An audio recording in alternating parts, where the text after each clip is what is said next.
The Great Outdoors is sponsored by Par Lumber. Go where the builders go. In this week's Great Outdoors, Brian Jennings takes us on a special ride through the woods with some help from four-legged friends.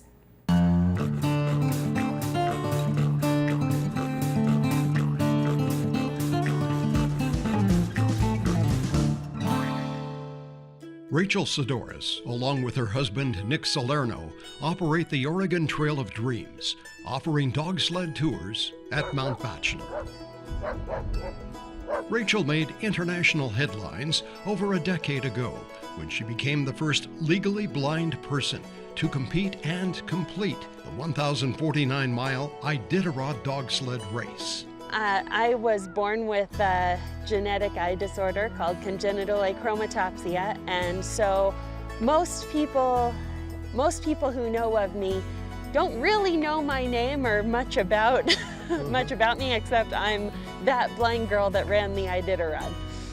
I did the Iditarod in 2005, 6, 8, and 9. Any thoughts of going back? No thoughts of going back to the Iditarod in the near future. I have a business to run and a small child to care for. We're at Mount Bachelor to learn about mushing and enjoy a ride. Well, we're going to go on our standard trip. We'll be bailing off the side of the mountain here, as you can see. We're going to lose about 750 feet of elevation in 3 miles and then climb back up. You'll have a 7 or 8 dog team, depending on what your musher feels is appropriate. You'll be out there for about 45 or 50 minutes. And then you'll come back and help me take care of your dogs. We jump in the sled. And we're off.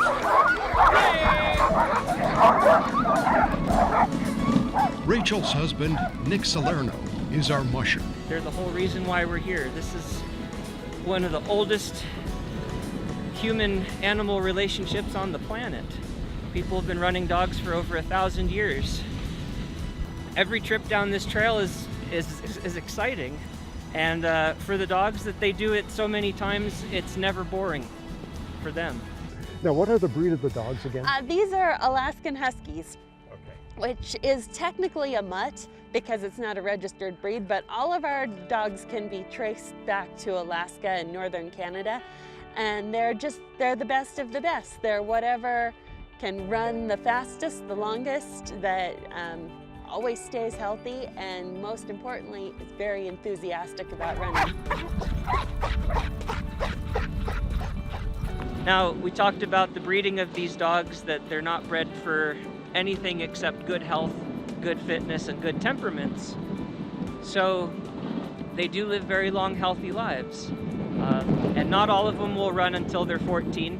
They can retire whenever they feel like it, and they have their own special way to tell us. There's just something amazing about this lifestyle. I can't really put my finger on it except to say I get to have 100 dogs. Ready, guys?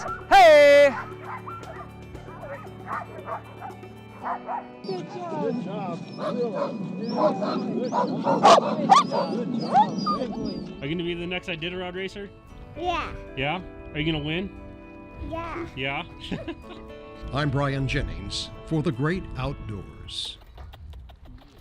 Thanks, Brian, for that report. And just to note, Rachael and Nick have an adoption program for their dogs. When they get to be 8 years of age, they become eligible for adoption, and you can contact the Oregon Trail of Dreams for more information about that.